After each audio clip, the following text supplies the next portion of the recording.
우리 기독교 복음의 핵심은 부활입니다. 예수님이 부활이 없다면 기독교는 존재할 수가 없습니다. 우리 예수님께서는 성경대로 이 땅에 오셔서 성경대로 우리 죄를 위해서 죽으시고 성경대로 3일 만에 살아나셨습니다. 우리 고린도전서 15장 3절에서 4절을 같이 읽어보겠습니다. 내가 받은 것을 먼저 너희에게 전하였느니 이는 성경대로 그리스도께서 우리 죄를 위하여 죽으시고 장사 지낸 바 되셨다가 성경대로 사흘 만에 다시 살아나사. 성경대로 예수님께서 오셔서 죽으셨다가 성경대로 살아나셨다는 것이죠.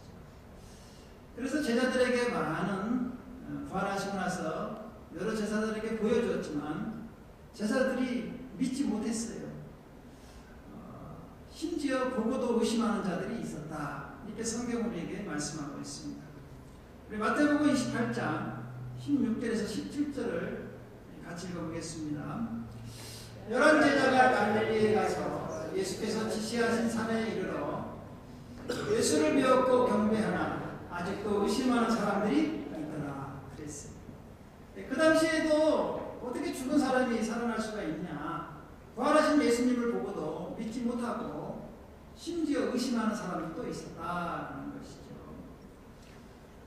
심지어 보고도 못 믿는데 오늘날 우리는 어떻게 예수님이 부활하셨다는 것을 믿을 수 있을까요? 그래서 오늘은 예수님 부활에 대해서 많은 사람들이 의심하고 궁금한 점에 대해서 우리가 살펴보면서 은혜를 나누려고 합니다. 첫 번째로 보면 예수님의 부활하신 의심하는 사람들 중에는 예수님이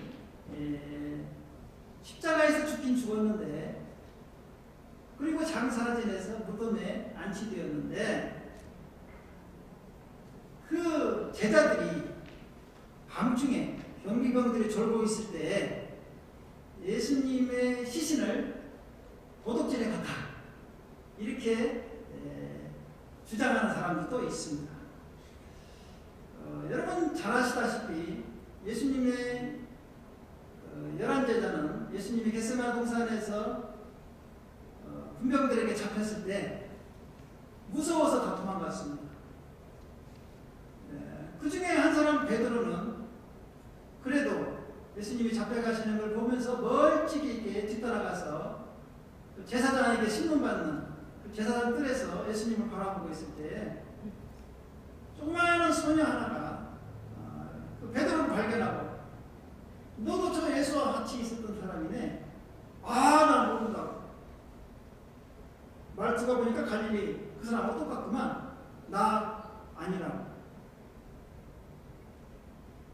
너 그 당이지? 너 예수 당이지? 아니라고. 3번이나 부인합니다. 여러분, 예수님을 부인하고 도망갔던 제자들이 예수님이 시신이 앉았던 그 무덤에 가서 경비병들이 삼엄하게 지키고 있죠.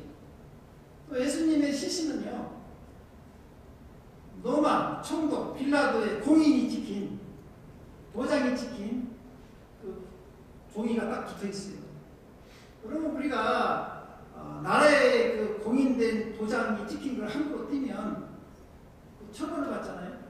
예를 들어서 우리가 비즈니스 하다가 뭐 집단이들이 와가지고 뭐 어떤 물건에다가 이렇게 딱지를 붙이잖아요. 그거 손대면 띄버리면 그거 처벌받습니다. 똑같아요. 공인이 된 그 로마 총독의 도장이 찍힌 그걸 갖다 봉인을 했거든요. 무덤에 봉인을 했어요. 그걸 띄고 시신을 훔쳐간다? 또 그나마나 경비병들이 수시 없이 지키고 있는데 불가능하죠. 불가능하죠. 그래서 그런데도 무덤이 비어있어요. 그리고 심지어 예수님이 부활하셨다는 사람, 본 사람들이 많이 있다. 이런 소문이 들리니까 제사장들과 장로들이 큰일 났어요.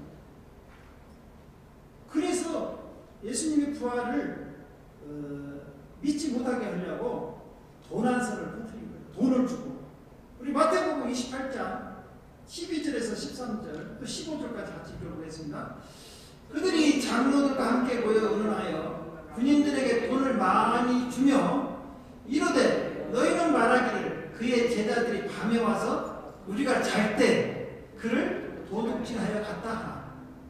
군인들이 돈을 받고 가르친 대로 하였으니 이 말이 오늘날까지 유대인 가운데 두루 퍼집니다. 그래서 예수님의 부활을 믿지 못하고 예수님 시신을 도둑질해 갔다. 부활하지 않았다. 시신이 없는 것은 제자들이 훔쳐갔기 때문이다. 이렇게 지금도 그런 소문을 믿고 있다는 것이죠. 두 번째로는 믿지 못하는 사람들 중에는 기절설이라는 것을 주장합니다. 기절설은 뭐냐?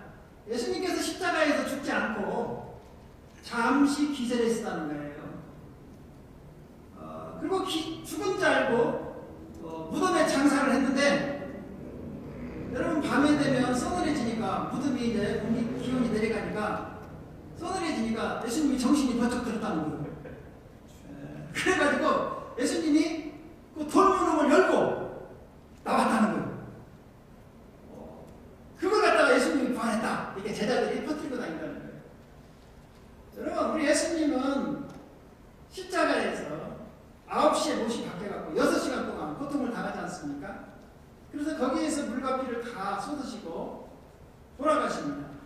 요 3시에 운명하시는데, 그때 예수님의 죽음을 확인하기 위해서 로마 군인이 예수님이 십자가에 매달려 있는 상태에서 창으로 우리 예수님의 심장을 찌르죠. 그래서 그때 물과 피가 다 쏟아지지 않습니까? 완전히 죽은 거죠. 우리 요한복음 19장 33절에서 34절을 같이 보겠습니다.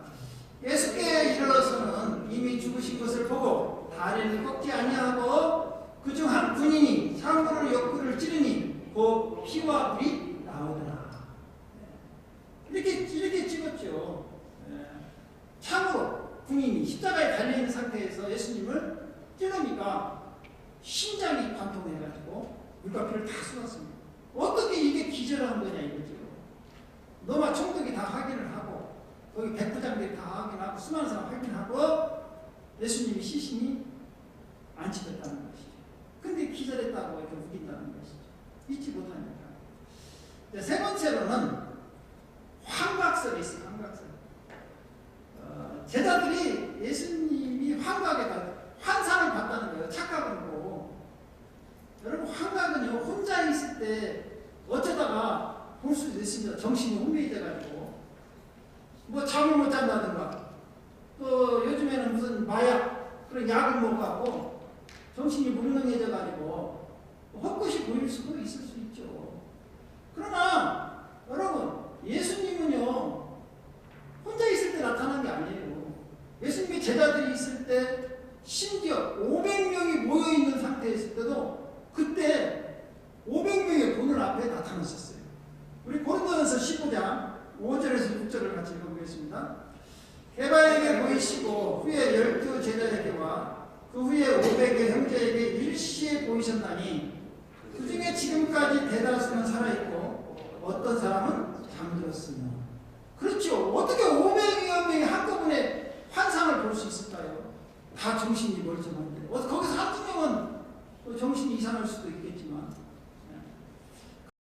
그리고 예수님이 한두 번 나타난 게 아니에요. 부활하시고 40일 동안 이 땅에 계시면서 10번을 나타납니다. 10번. 사도행전 1장 3절을 같이 읽어보겠습니다. 그가 고난 받으신 후에 또한 그들에게 확실한 많은 증거로 신이 살아계심을 나타내사 40일 동안 그들에게 보이시며 하나님 나라의 일을 말씀하시니라. 그랬어요. 40일 동안 이 땅에 계시면서 여러 번 제자들에게도 나타나고 다른 사람들, 여인들에게도 나타나고 다 많은 사람이 봤다는 것이죠. 그리고요, 이제 많은 사람들이 보는 앞에서 하늘로 승천하십니다. 하늘로 올라가시는 것을 다 봤다는 것이죠. 우리 사도행전 1장 9절에서 11절을 같이 읽어보겠습니다. 이 말씀을 마치시고 그들이 보는 데에 올려져 가시니 구름이 그를 가리어 보이지 않게 하더라. 올라가실 때 제자들이 자세히 하늘을 쳐다보고 있는데 흰옷 입은 두 사람이 그들 곁에 서서 이르되 갈릴리 사람들아 어찌하여서 하늘을 쳐다보느냐? 너희 가운데서 하늘로 올려주신 이 예수는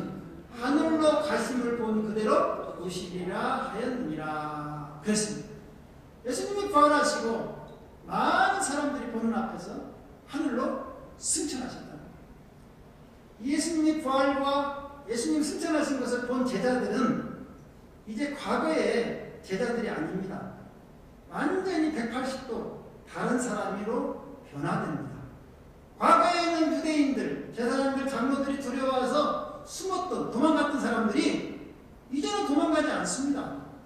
담대하게 그들 앞에 가서 예수가 그리스도이시고 예수님은 성경대로 부활했고 지금 승천하신 것을 우리가 보았다, 이렇게 증거하면서 예수를 믿으라고 담대하게 증거를 하기 시작합니다. 우리 사도행전 4장 19절에서 20절 말씀을 같이 읽어보겠습니다. 베드로와 요한이 대답하여 이르되 하나님 앞에서 너의 말을 듣는 것이 하나님 말씀을 듣는 것보다 옳은가 판단하라. 우리는 보고 들은 것을 말하지 아니할 수 없다 합니다.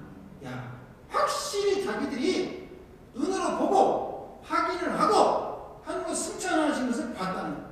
너희들이 우리에게 아무리 협박하고 우리를 핍박하더라도 우리는 증거하지 않을 수가 없다. 왜? 확실히 봤기 때문에. 이처럼 제자들은요, 부활하신 예수님을 만난 제자들은 삶이 달라졌어요. 그리고 사람들이 예수를 믿는다고 핍박하고 고문하고 심지어 죽입니다. 여러분, 우리가 알다시피 예수님의 제자들은 거의 다 참수형을 당했어요. 십자가에 못 박혀 당해 죽든가. 예수님의 제자 12제자 중에서요, 딱 한 명, 사도 요한만 자연사였어요. 자연사. 다들. 여러분, 베드로는요, 그렇게 무서워서 예수님을 모른다고 부인하던 베드로가요, 로마에서 복음을 전하다가 붙잡혀가지고 십자가형이 얻어집니다. 그런데 베드로가 뭐라고 하는 거니? 나는 우리 예수님과 똑같이 십자가에 매달려 죽을 수 없다. 나를 거꾸로 매달아 죽이라. 그래서 거꾸로 십자가에 못 박혀 죽었어요. 그리고 세베대의 아들 야고보는요, 성전 꼭대기에서 밀어버립니다. 바닥에 떨어졌죠. 엄청 몇십 미터 떨어졌는데 그때 안 죽으니까요, 가서 칼로 목을 쳐서 죽여요. 여러분, 또 어떤 사람은요, 톱으로 사지를 썰어서 죽이고, 말로 할 수 없는 고문을 당하다가 다 죽습니다. 여러분, 어떻게 이런 제자들이 예수님, 부활하신 예수님을 안 만났으면 이렇게 죽을 수가 있을까요? 불가능하죠. 사도 바울은요, 예수님이 부활하신 예수님을 만나기 전에는요, 예수 믿는 사람들을 핍박하고 잡아 죽였어요. 또 제사장의 공문을 받아가지고 다메섹으로 가다가 그 길가에서 부활하신 예수님을 만납니다. 그리고는요, 이 사도 바울의 인생이 바뀌어버려요. 아, 예수가 그리스도구나, 하나님의 아들이시구나, 살아계시구나, 성경대로. 이걸 믿고는요, 사도 바울이 자기의 모든 기독교를 다 포기합니다. 여러분, 사도 바울은요, 집안이 굉장히 좋은 집안이에요. 돈이 많습니다. 안 놀래요. 돈이 많다고 합니다. 공부를 많이 했습니다. 가말리에 선생님으로부터. 하버드 다니는 것보다 공부를 더 많이 했어요. 권력 있습니다. 공회원입니다. 그걸 다 배설물로 여기고요, 예수를 증거하다가 로마에서 참수형을 당해요. 제가 로마에 선비순례 갔을 때 돌기둥인데 거기 목을 대고 칼로 쳐서 죽습니다. 아니, 사도 바울이 어떻게 이렇게 죽을 수가 있어요? 자기 모든 걸 포기하고 부활하신 예수님을 만났기 때문에 그렇다는 것이죠. 사랑하는 성도 여러분, 부활하신 예수님은 지금도 승천하셔서 하나님 편에 살아계신 걸 믿으시기 바랍니다. 네. 우리 신앙이 달라지려면 부활하신 예수님을 만나야 돼요. 사도 바울과 같이, 제자들과 같이. 그러면 우리 삶이 달라집니다. 목표가 달라져요. 목표가 땅의 끝이 아니라 하늘의 것을 소망을 두고 살아간다는 거예요. 이러한 성도들이 되시기를 주님의 이름으로 축원드립니다. 두 번째로는, 그러면 우리 부활하신 예수님의 몸을 한번 우리가 알 수 있을까? 어떻게 생겼을까? 사도 바울은 부활하신 예수님의 몸을 신령한 몸이라고 기록하고 있습니다. 고린도서 15장 44절을 같이 보겠습니다. 유도의 몸으로 신고 신령한 몸으로 다시 살아나나니 육의 몸이 있은지요 또 영의 몸도 있느니라. 네, 그렇습니다. 그러니까 예수님의 부활은 영의 부활이 아니라 몸의 부활이라는 거예요. 몸이 신령한 몸으로 변화됐다는 것이죠. 많은 사람들이 예수님은 죽어서 매장됐기 때문에 영만 부활해가지고 천사들같이 몸은 없고 영만 돌아다니는 거 아니냐? 그렇지 않습니다. 예수님의 부활은 영은 물론 있으시죠. 몸도 있다는 거예요. 누가복음 24장 37절에서 40절 말씀을 같이 읽어보겠습니다. 그들이 놀라고 무서워하여 그 보는 것을 영으로 생각하는지라.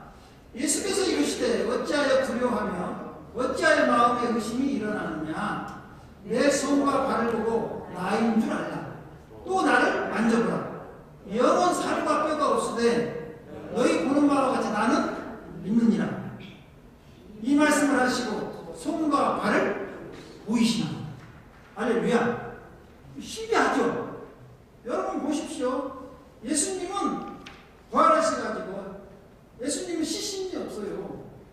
그 몸이 그 시신이 변화된 거예요. 신령한 몸. 그래서 우리와 똑같이 이런 몸을 가졌는데 다릅니다. 신령한 몸입니다. 그래서 예수님의 부활을 의심하던 제자가 하나 있었죠. 도마가 내가 예수님을 보기 전에는 또 손가락으로 내가 확인하기 전에는 못 믿겠다. 도마가 그랬어요. 근데 우리 예수님께서 또 친절하게 도마가 있을 때 또 나타나셨어요. 그래서 도마 보고 너 이리 와. 네가 의심하느냐? 내가 너 부활한 걸 내가 보여줄게. 그렇게 말씀하십니다. 우리 요한복음 20장 17절을 같이 읽어보겠습니다.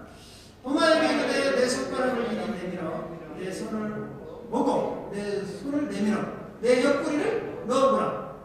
그리하여 믿음 없는 자가 되지 말고 믿는 자가 되라. 이렇게 말씀하시면서 이렇게 예수님께서 친히 보여주십니다. 도마가 확인을 해요. 예수님이 창에 맞았던 그 창자국이 몸에 흔적이 있는 거예요. 그래가지고 그대로 예수님이 살아계신 것을 확인하는 거예요. 도마가 옆구리를 넣어가지고 그때서야 도마가 야, 우리 예수님은 진짜로 하나님의 아들이시고 나의 주시라고 고백하는 것을 우리가 알 수 있는 것입니다. 또 우리 예수님은요, 이런 육신의 부활하신 몸을 가지고 같이 제자들과 같이 음식을 잡섰어요. 누가복음 24장 41절에서 43절을 같이 읽어보겠습니다. 그들이 너무 기쁨으로 아직도 믿지 못하고 놀랍게 여길 때 이르시되 여기 무슨 먹을 것이 있느냐 하시니 이에 구운 생선 한 토막을 드리니 받으사 그 앞에서 잡수시더라. 그러니까 여러분 천사들은 몸이 없었잖아요. 그러니까 뭘 먹지를 못하잖아요. 영적인 존재니까. 근데 예수님은 부활하신 예수님은 몸이 있어서 제자들과 같이 음식을 나눴다는 거예요. 부활하신 몸을 가지고 같이 잡섰어요. 그런데 또 한 가지 더 놀라울 일이 있어요. 우리와 똑같이 이런 몸이 있는데 똑같은 몸은 아니죠. 우리는 육신을 가지고 이렇게 문이 잠겨 있으면 여러분 통과를 못하죠. 근데 예수님이 부활하신 몸은 시공간을 초월합니다. 누가복음 우리 24장 41절에 43절도 같이 읽어보겠습니다. 요한복음 10장 19절이 있네요. 같이 읽겠습니다. 이날 곧 안식 후 첫날 저녁 때 제자들이 유대인들을 두려워하여 모임에서 문들을 닫았더니 예수께서 오사 가운데 서서 이르시되 너에게 평강이 있을지어다. 그렇죠. 여러분 제자들이 두려워서 문을 다 잠그고 있는데 문도 안 열어줬는데 예수님 격수 들으신 거예요. 제자들이 깜짝 놀라죠. 그래서 부활하신 몸은 시공간을 초월해요. 하늘도 갔다가 이 땅에도 오고. 아니 목사님 그런 게 있어요. 넷플릭스 영화에서 나오는 것 같아요. 그렇죠. 사실이에요. 우리가 여러분 이 몸으로는요 우리가 천국 못 가요. 신령한 변화된 몸으로야만이 들어갈 수가 있는 거예요. 그래서 예수님이 첫 번째로 부활의 첫 열매가 되신 거예요. 우리 고린도전서 15장 20절을 한번 같이 읽겠습니다. 그러나 이제 그리스도께서 죽은 자 가운데서 다시 살아나사 잠자는 자들의 첫 열매가 되셨다. 첫 번째 열매라는 것이죠. 여러분 우리가 나무를 이렇게 심으면 첫 번째 열매 열리는 게 있죠. 첫 열매 있잖아요. 잘 보세요. 나무를 심으면 첫 번째 열매가 딱 열려요. 그 다음에 또 열리는데 첫 번째 열매하고 똑같습니다. 그렇죠? 그래서 부활의 첫 열매라는 뜻은 뭐냐면 예수님이 가장 먼저 부활하셨고 예수님 안에 있는 사람들이 예수님처럼 똑같은 모습으로 부활한다는 거예요. 그래서 부활의 첫 열매라고 하는 거예요. 그리고 고린도전서 15장 22절 23절은 이렇게 이야기를 합니다. 아담 안에서 모든 사람이 죽은 것 같이 그리스도 안에서 모든 사람이 삶을 얻으리라. 그러나 각각 자기 차례대로 되느니 먼저는 첫 열매는 그리스도요 다음에는 그가 강림하실 때 그리스도께 속한 자입니다. 예수님이 부활하셨죠? 그 다음은 우리라는 거예요. 이제 우리가 예수님이 강림하실 때, 재림하실 때에 우리도 예수님처럼 변화된다는 것이죠. 여러분 예수님은 이제 하나님 편에 앉아 계시다가 이 세상을 심판하러 재림하신다고 성경은 기록되어 있습니다. 언제 오실지는 몰라요. 그런데 반드시 오십니다. 성경은 약속이 하나도 안 이루어진 것이 없기 때문에 반드시 오시는데 부활의 순서가 있어요. 먼저 예수님이 부활하셨잖아요. 그리고 누가 부활하느냐? 예수를 믿다가 돌아가신 분들, 그분들의 영은 지금 어디에 있느냐? 낙원에 있습니다. 그들이 예수님이 이 땅에 재림하실 때 먼저 낙원에서 부활하셔가지고 예수님과 함께 이 땅으로 공중 재림합니다. 우리 데살로니가전서 4장 16절에서 17절을 같이 읽어보겠습니다. 주께서 어려움과 천사장의 소리와 하나님의 나팔 소리로 친히 하늘로부터 강림하시느니 그리스도 안에서 죽은 자들이 먼저 일어나고 그 후에 우리 살아있는 남은 자들도 그들과 함께 구름 속으로 끌려 올려 공중에서 주를 영접하게 하시니 그리하여 우리가 항상 주와 함께 있으리라. 순서가 있는 거예요. 먼저 잠자는 자들. 그래서 성도는 죽었다고 안 하고 잠잔다 그래요. 스테반 집사님이 순교당할 때도 스테반이 잠들었다 이렇게 얘기해요. 다시 일어난다는 것이죠. 부활한다는 것이죠. 그래서 지금 낙원에 있는 성도들이 예수님이 승천인데 강림하실 때 먼저 부활을 합니다. 예수님 몸처럼 부활해가지고 같이 이 땅으로 오실 때 그러면 지상에 이 땅에 남아있는 살아있는 성도들은 어떻게 되느냐? 공중으로 끌려 올라간다. 공중으로 어떻게 한다고? 끌려 올라가면서 우리도 예수님처럼 신령한 몸으로 올라가면서 순식간에 변화된다. 고린도전서 19장 51절에서 52절을 같이 읽어보겠습니다. 보라, 내가 너희에게 비밀을 말하노니 우리가 다 잠잘 것이 아니요 마지막 나팔에 순식간에 호련히 다 변화되리니 나팔 소리가 나매 죽은 자들이 썩지 아니할 것으로 다시 살아나고 우리도 변화되리라. 할렐루야.